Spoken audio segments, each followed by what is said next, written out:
What is that book you got there, Kaz? Let's take a look here. Oh, whoa! Hold on. Wait a minute. What is this? No.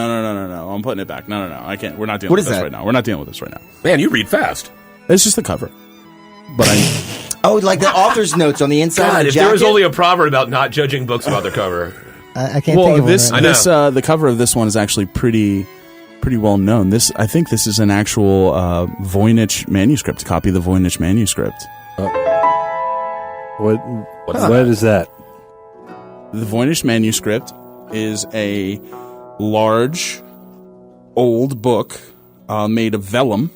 The pages are vellum, which is like a skin, calf skin, or sheepskin. Oh. So it's kind of already pretty creepy, right? Not That's like spooky as hell. Yeah, Right, like the Necronomicon So type instead stuff. of writing on it, they're like tattooing into calfskin? I think so. The text and the paint and all of the pigments and things like that in the book are very common. It's something that they could easily trace back to the time that they radiocarbon dated these pages to about the early 15th century. Whoa. Yeah. So this is old. You got an old book right here. This could be worth some money, actually. Maybe even more than the house. Go on. Okay. So this Voynich manuscript, again, they sort of dated it back to the early 15th century, and the strange thing about this, obviously, books at that time were pretty hard to come by. It took a lot of time to create and produce these, so it was strange when they found this large 250 plus page book that was essentially gibberish and nonsense. There was no known connection to any European or even Asian languages that they could really call to. It was a complete code. There was nothing in this that is readable by a normal person. So there's some interesting ways that they were able to kind of keep sort of testing the code on this as the years went by, right? Like this came up in the early 15th century. To this day, it hasn't been deciphered, and we've got advanced, sort of cryptology techniques and things like that are, that we've gone back and deciphered old codes based on what we knew about how ancient civilizations were attempting to sort of obfuscate either, some special knowledge or something that they had. Good vocab word. Yeah. Nice. Thank you. I'll give you $1 for that one. Thank you.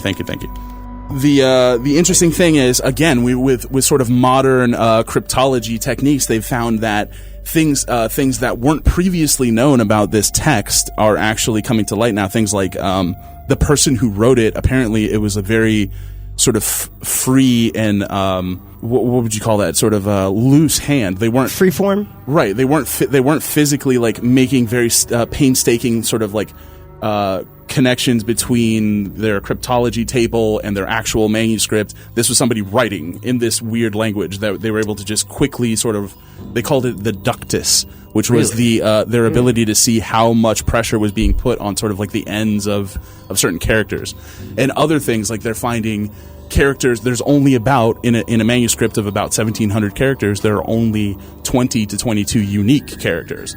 They're being formatted in a way that is standard to what we would consider, European languages, but there's no way to actually connect it to, an actual language that we know. Is there a punctuation? No, that's the other thing. No punctuation. Where was this book originally found?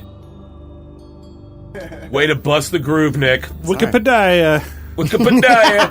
Talk to me, Wikipedia. It's like like an oracle. Wikipedia, tell me. Then we went to the mountain and we spoke to Wikipedia. Exactly. There it was, the year 4 BCE, when Apollo went to Wikipedia to consult the oracle at Parnassus. It's believed to have originated in northern Italy because it went through a series of owners, but the oldest account that we have of it is it being sold from some Italian count to a purveyor of books, and then from there it kind of went along. Interesting. So there is a lot of sort of suspicion around this. A lot of people believe it to be maybe some type of hoax, or maybe something that's someone put, because it was in the care of historical, unique book purveyors for so long that maybe some of these guys got a wise idea that they were going to make some money and kind of make this cool, unique book that they were going to sell to other people. And you're selling me on it already, right? So when I was reading about that, I thought, maybe that makes sense, right? Bet on the greed of man before any kind of like spooky stuff. But I think that reading the accounts of some of these cryptologists and these people that have gone in since recently is 2 years ago, 3 years ago, 2014, a British cryptologist came forward and said he firmly believes that this is not a hoax, just because there was so much effort put in. There would have to have been so much effort put into making it appear to be a real language for something that was that essentially would just be nonsense. So the text aside, the text is obviously interesting, right? We just talked about that for a lot, but there's several illustrations in this book that are even spookier than the text. Good thing to bring up in a podcast. Do tell. Okay, so Kaz is getting out of his chair. He's taking off his shirt. He's going to the whiteboard. He's putting his hat backwards. So the book is essentially split into a few different parts, not due to any way that we can determine that like it's been chapterized or whatever, but they're just based on the pictures, the illustrations in the book. The cryptologists have essentially divided into certain portions. Wow. The first one being just based on the illustration. No, so you showed me. Yeah, you just did it. That was incredible. Right, I don't even know how you did it. The power of imagination. So the different sections are kind of along the lines of what you would expect to be in sort of an older encyclopedia of knowledge. They have like an herbal section where it goes over different plants, but all of these plants are of otherworldly sort of nature. None of these plants are actual plants that they were able to trace back to anything that actually exists. Same That's thing awesome. with That's insane. It's a devil spell book. There's astronomical. Kill it with fire! You can't kill this with fire, obviously. Like it's somehow it's in this weird house all of a It's sudden. basically written on a scab, really, when you think about it. Dan Travis, go ahead and light a torch for me. Just put it in my good hand. Yeah, it's weird that you even have that in here. Like torch sconces. Or it's weird That's that you have friends that know which hand is your good hand. Or a flamethrower when I pick up random books. Well, that's true. What That else was is a going to little happen weird. in this death trap? Is that not a the good reservoir of fuel that is like allowing this flamethrower to exist? Like, do you have like secret chambers in the walls holding like propane tanks? I don't know, but that brings up a very good point. This has got to be something that just happened one time, right?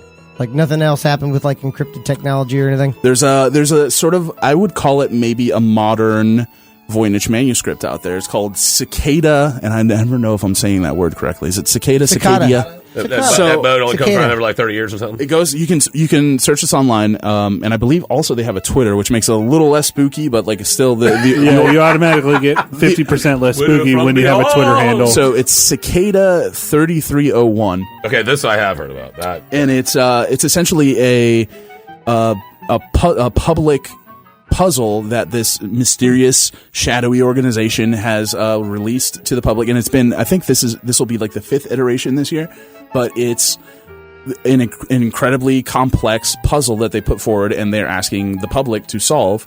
And if you're somebody who can solve it, they'd like for you to contact them. And the interesting thing about this is no one knows what this is or what this is about. And the other thing is, apparently no one has solved it, or anyone who has solved it has never come forward. Okay, so what is it? Or come back. Or How would you hear about this thing? You can look it up, Google it. No, but like, how would people have heard about it when it was active? Is it still active? I think it just yes. appeared on YouTube at the beginning, wasn't it? It was something that popped up on YouTube YouTube. videos, and then it obviously became viral. People thought it was cool, and then I'm spread it sure around. Prog Band has written a song about it. Guaranteed. And it's still being played right now. Yeah. so it's like 22 a days website long. you go to, and it's just a bunch of code or weird It language. throws or, like different stuff at you, I think, doesn't it? Right, like it's. I don't know if did you guys ever hear about I Heart Bees? Did you guys No. ever do I Heart Bees back in the day? Mm-mm. It was a cool sort of augmented reality game where somebody put up a sort of a phony web page that just had this like really crappy ASCII art on it, and it was like I Heart Bees, and it had a countdown. and no one knew what this website was about. But if you went in a layer deeper and looked at the HTML, you could find out certain things. There was GPS locations and different like coded messages in there, and it ended up being someone's sort of large-scale global kind of puzzle prank. They called a weird telephone at that GPS location and ended up getting a bunch of people involved and helping trying to solve this puzzle. Some people actually thought it was real and it was aliens attempting to contact us, and it got like a bunch of people What if involved. it was just trying to save the bees and there were like different locations where there was like bees? Or And like- they were Bees' lives matter. Yeah.